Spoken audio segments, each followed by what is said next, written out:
अगे ऐसन वैसन नाही पूरा बेजोड़ मिलता उगे, ऐसन वैसन नाही पूरा बेजोड़ मिलता उगे कि जलवा भोले बाबा पा चढ़ाई दुल्हा गोर मिलता उगे, कि जलवा भोले बाबा पा चढ़ाई दुल्हा गोर मिलता उगे। गौवा जबार में ओकर नाही जोड़ मिलता उगे, गौवा जबार में ओकर नाही जोड़ मिलता उगे कि जलवा भोले बाबा पा चढ़ाई दुल्हा गोर मिलता उगे, कि जलवा भोले बाबा पा चढ़ाई दुल्हा गोर मिलता उगे।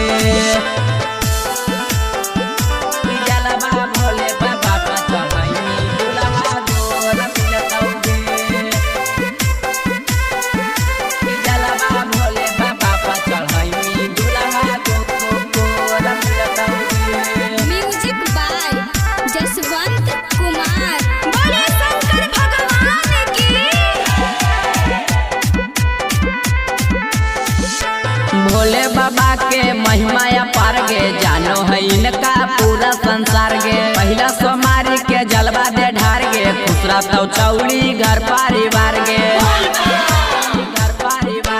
भोले बाबा के महिमा पार गे, जानो है उनका पूरा संसार गे। पहला सोमारी के जलवा दे ढार गे, दूसरा तो चौड़ी घर परिवार गे। बाबा के कृपा से भगिया चौड़ी तोर खिलता उगे, बाबा के कृपा से भगिया चौड़ी तोर खिलता उगे कि जलवा भोले बाबा पर चढ़ाई दुल्हा गोर मिलता उगे, कि जलवा भोले बाबा पर चढ़ाई दुल्हा गोर मिलता उगे,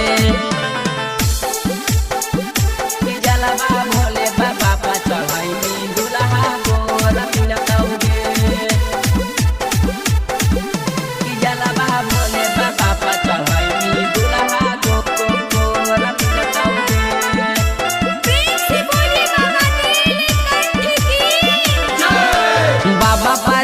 चढ़ाई बेला पत्थर कट जैतो छौड़ी दुखर न छातर। करली है पूजा दिया के बारी, मिल जैतो छौड़ी दुल्हा सरकारी, मिल जैतो छौड़ी दुल्हा सरकारी। बाबा पर रोजे चढ़ाई बेल पत्थर कट जैतो छौड़ी दुखर न छातर। करली है पूजा दिया के बारी, मिल जैतो छौड़ी दुल्हा सरकारी। साहिल सजनवा जैसन गायिकार मिलता उगे, साहिल सजनमा जैसन गायिकार मिलता उगे कि जलवा भोले बाबा पा चढ़ाई दुल्हा गोर मिलता उगे, कि जलवा भोले बाबा पा चढ़ाई दुल्हा गोर मिलता उगे।